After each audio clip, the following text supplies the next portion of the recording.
वालेकुम and welcome to wellness by Farah. तवानाई या एनर्जी के बारे में हम बहुत कुछ जानते हैं कि ये जो लाइट है ये भी एक फॉर्म ऑफ एनर्जी है, साउंड एक फॉर्म ऑफ एनर्जी है और हमारे इर्द गिर्द बहुत सी एनर्जीज हैं। हम खाना खाते हैं तो हमारी बॉडी को एनर्जी मिलती है।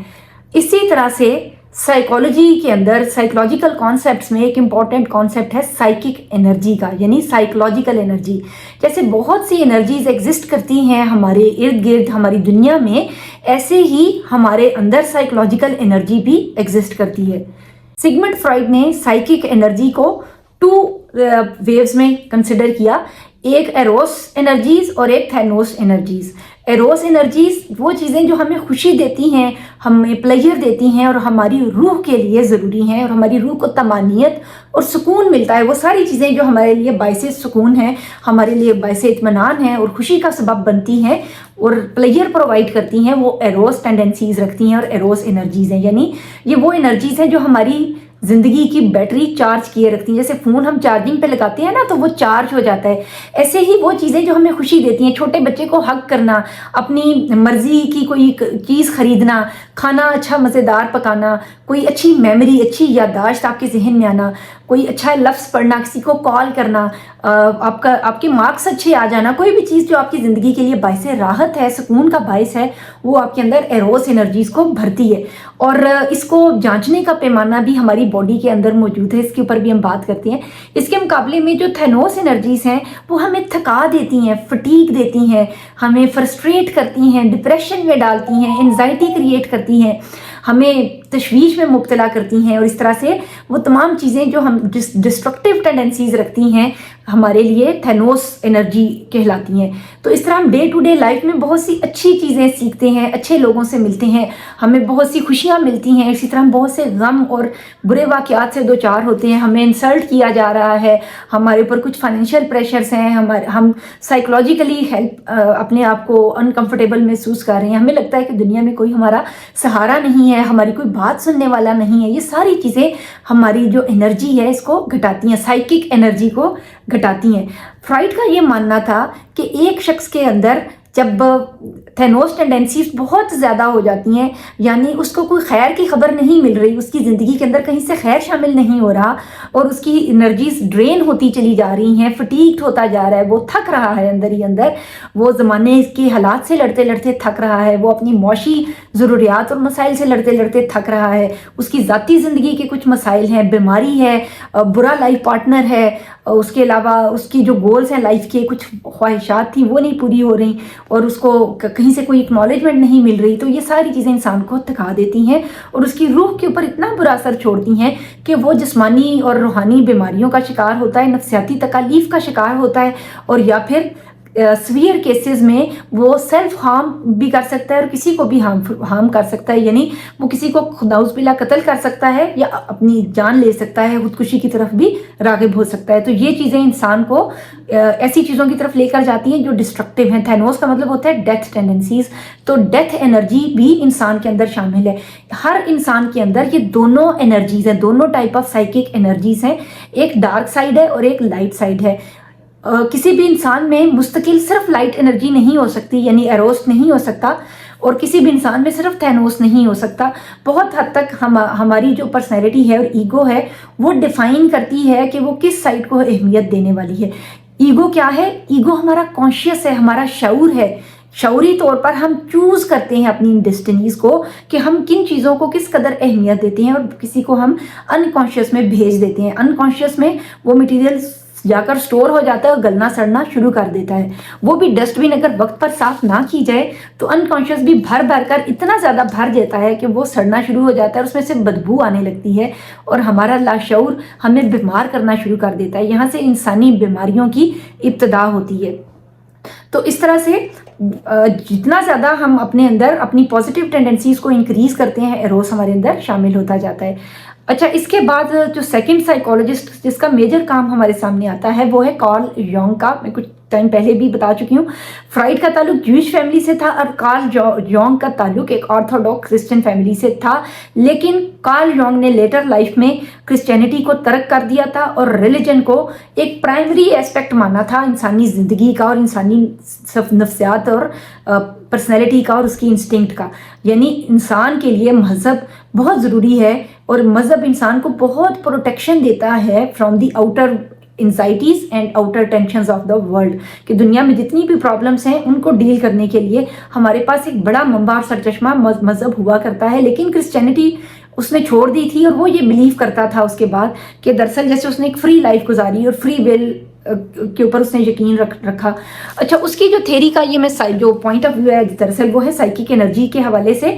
और वो भी ऑलमोस्ट इन्फ्लुएंस था फ्राइड के काम से, लेकिन इससे डिफरेंट तरीके से उसने एक्सप्लेन किया। According to Carl Jung there are three subtypes of psychic energy. Psychic energy अपने ज़हन में यही रखना है कि just like physical energy there is psychological energy inside our self. हमारे अंदर एक साइकोलॉजिकल एनर्जीज भी हैं जस्ट लाइक फिजिकल एनर्जीज की तरह। जैसे देखें, लाइट भी तो नज़र नहीं आती, साउंड नज़र नहीं आती हमें, लेकिन it is there in the environment और वो है यहाँ पर, उसकी एक सर्टन फ्रीक्वेंसीज हैं, वेवलेंथ्स हैं, एम्पलीट्यूड्स हैं। इसी तरह से जो हमारी साइकिक एनर्जीज हैं इनकी भी फिजिकल कैरेक्टरिस्टिक्स हैं लेकिन हमें इनविजिबल हुआ करती हैं। तो these are there inside us. उसकी जो 3 टाइप्स ऑफ साइकिक एनर्जीज हैं उनमें पहली जो साइकिक एनर्जी है वो है एक तरह से प्रिंसिपल ऑफ ऑपोजिट्स, कि हमारे अंदर अपोजिंग फोर्सेस पाई जाती हैं। जैसे फिजिकल एनर्जीज में हॉट और कोल्ड है एक एनर्जी, डेप्थ एंड डिस्टेंस है, इस तरह हर एक चीज़ का एक पोल है ना, एक राइट पोल एक लेफ्ट पोल। इसी तरह साइकिक एनर्जी में भी एक तरफ से एंगर और frustration, happiness and sadness, melancholic और कॉमेडी, इस तरह से पोल्स बनेंगे कि हमारे अंदर दोनों पोल्स एग्जिस्ट करते हैं और किसी एक टाइम के ऊपर हम किसी एक पोल पर वाक़या हुआ करते हैं। हमारे लिए यूजुअली ये ज़रूरी होता है कि हम एक नॉर्मल ज़िंदगी गुजारने के लिए एक बैलेंस्ड साइकिक लेवल अचीव करें। जो सेकेंड टाइप थी उसने बताई थी वो थी जो एक तरह से प्रिंसिपल ऑफ इक्वलेंस का।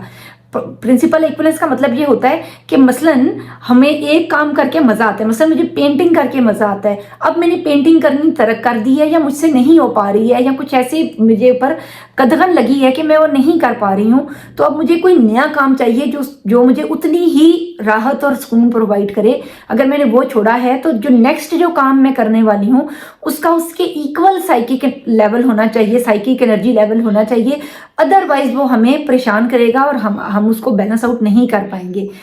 जो थर्ड उसका कॉन्सेप्ट था साइकिक एनर्जीज के हवाले से वो ये था कि दरअसल जो स्टेट ऑफ इक्विलिब्रियम है ये हम अचीव करते हैं, हमारी जो बॉडी है वो भी साइकी जो है हमारी सोल है वो भी अचीव करती है कि जैसे हम एक गर्म बर्तन और एक ठंडा बर्तन साथ रखते हैं और थोड़ी देर में दोनों का टेम्परेचर थर्मोडायनेमिक्स की वजह से बराबर हो जाता है, ऐसे ही अगर हमारे अंदर एक एस्पेक्ट में साइकिक एनर्जी इंक्रीज है ना, मसलन हमारी मैरिटल लाइफ अच्छी जा रही है लेकिन हमें औलाद की तरफ से टेंशन है, तो दरअसल हमारी वो तमानियत जो एक ज़िंदगी के एस्पेक्ट में अच्छी है वो ट्रैवल डाउन करेगी बैलेंस आउट करने के लिए किसी दूसरी साइड पे। या फिर यानी हम अपनी फाइनेंशियल सिचुएशंस में बेहतर हैं और हमें बीमारी का कोई चैलेंज आ गया है, तो अब ये जो चीज़ है फाइनेंशियल हमारी सिक्योरिटीज़ ये बैलेंस आउट करेंगी किसी दूसरे एस्पेक्ट की टेंशन को। तो इस तरह हमारी जो ज़िंदगी है उसमें साइकिक एनर्जी का एक बैलेंस क्रिएट होता है। यानी ये कहा जाता है कि हर किसी को सब कुछ नहीं मिलता, तो इस तरह जिसको जो मिलता है उसको उससे वो कंपेंसेट करता है उन हिस्सों को जो उसकी ज़िंदगी में कम रह गए होते हैं। हमें एक प्लेटफॉर्म चाहिए ना, हर एक जिस तरह हर एक चीज़ का एक सोर्स और मुंबा हुआ करता है। अब लाइट आ रही है, इसका मुंबा सूरज है, यहाँ ये बल्ब है। तो इसी तरह से जो हमारे अंदर एरोस टेंडेंसीज है या प्रिंसिपल ऑफ इक्विलिब्रियम है, प्रिंसिपल ऑफ बैलेंस है, उन सब को पूरा करने के लिए हमें एक एस्पेक्ट चाहिए ना कि हम कैसे करें। हमारे पास इंग्रेडिएंट होगा तो हम वो चीज़ बनाएंगे ना, प्रोडक्ट बनेगी जब हमारे पास कंटेंट्स अवेलेबल होंगे। और दरअसल इन एक्चुअल लाइफ हमें ये कंटेंट प्रोवाइड करता है हमारा दीन, हमारा मज़हब से हमें एक वो वाइब्रेशंस मिलती हैं, वो वेव्स आती हैं वहाँ से हमारी ज़ात तक, हमारी साइकिक लेवल्स तक, जो हमें हमारे उन गैप्स को फिल करती हैं। अब ये ऐसे ही है कि जब हम बात करते हैं कि अच्छा अच्छी और बुरी तकदीर है वो अल्लाह मियाँ की तरफ से है और जो चीज़ें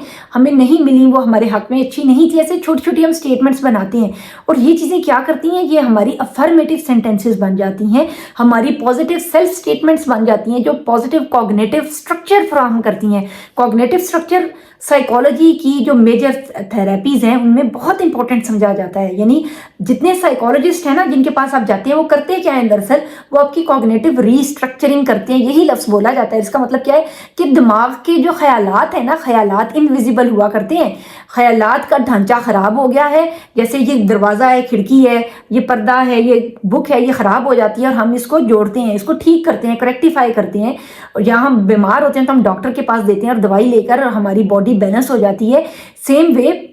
ऐसा होता है कि जब हम एक तरह से साइकोलॉजिस्ट के पास जाते हैं तो वो हमारे ख्यालात को रिपेयर कर रहा होता है, कॉग्निटिव रीस्ट्रक्चरिंग कर रहा होता है और ये चीज़ उससे भी स्ट्रॉन्गर बेस के साथ जब हमें बिलीव होता है कि हमारे पास अल्लाह की ज़ात है और वो सब ठीक कर देगी और हम अल्लाह मियाँ के ऊपर यकीन रखते हैं, तो वही चीज़ें जो दरअसल रैंडमली हमारे जहन में बैड थॉट्स आ रहे होते हैं और हम कोई एक ऐसा कलमा पढ़ते हैं, ऐसे अल्फाज बोलते हैं जो हमें स्ट्रेंथ और एनर्जी प्रोवाइड करते हैं, तो उनके अंदर कुरान पाक की उन आया के अंदर जो भी आया आपको अच्छी लगती है और आपकी पावर आया है वो आपके अंदर साइकिक एनर्जी को इंक्रीज कर रही है, आपकी साइकिक एनर्जी को रिस्टोर कर रही है, बिल्ड कर रही है, हार्मोनलाइज कर रही है और आपकी ज़िंदगी के उन एस्पेक्ट्स को जो अनफुलफिल्ड रह गए हैं उनको पूरा करती है। अब ये देखें कि ये साइकोलॉजिकल कॉन्सेप्ट्स हैं जो कि रिसर्च से हमारे सामने आए हैं और देखें इनकी जो रेमेडी है हमारे पास वो कितनी ज़बरदस्त और बेहतरीन हुआ करती है। कोई सी भी पॉजिटिव सेल्फ अफर्मेशन आप अगर याद करते हैं जो आपको पसंद होती है तो उसको आप अपनी ज़िंदगी में इम्प्लीमेंट करके देखें, उसको दोहराते रहें। जो ही कोई बैड ख्याल आ रहा है वो आप आया जो आपने याद किया वो आप बार बार अपने जहन में दोहराते रहें, तो ये चीज़ आपको आपकी कॉग्निटिव रिस्ट्रक्चरिंग को ऐसे चैनलाइज करेगी कि आपकी साइकिक एनर्जी टोटली रिस्टोर हो जाएगी।